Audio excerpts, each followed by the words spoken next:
দিবসই হারাম, দিবস শিরক। 16 ডিসেম্বর শিরক, 26 মার্চ শিরক, 21শে ফেব্রুয়ারি শিরক, জন্মদিবস শিরক, মৃত দিবস শিরক। কোন দিবসই নাই দুনিয়াতে, মাত্র 2 দিন, ঈদুল আজহা, ঈদুল ফিতর। একজন সরকারি চাকরিজীবীকে 21শে ফেব্রুয়ারি, 16 ডিসেম্বর ইত্যাদি জাতীয় দিবসে উপস্থিত হতে হয়। লোকটি যদি ফুল না দিয়ে অফিসিয়াল মিটিং এ উপস্থিত হয়, তবে সেটাকে শিরক হবে। শিরক এত সহজে শিরক হয়ে যায় না। শিরক শিরক, সবকিছু শিরক, বেদাতকেও শিরক, আর কোনো অন্যায় কাজকে, নাজায়েজ কাজকেও শিরক, সবকে শিরক করে দেবেন।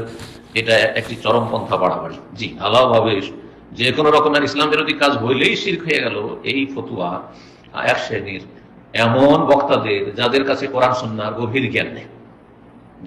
কোনটা শিরক হয়, কোনটা বেদাত হয়, শিরক হলে কোনটা বড় শিরক হয়, কোনটা ছোট শিরক হয়, কোনটা কি অবস্থা, এগুলি জানা অবশ্যই জরুরি। আর তারপরে আপনি ফতোয়া দেবেন। না হলে এই সব বক্তাদের কাজ, এগুলো বক্তাদের থেকে দিন শিখলে হবে না। ভালো আলেমদের কাছ থেকে দিন ইসলাম শিখবেন। জি, ভালো ডাক্তার কাছ থেকে যেমন চিকিৎসা নিচ্ছেন, ফুটপাতে ডাক্তারের কাছে আপনার ওষুধ খাবেন না কেন। জি।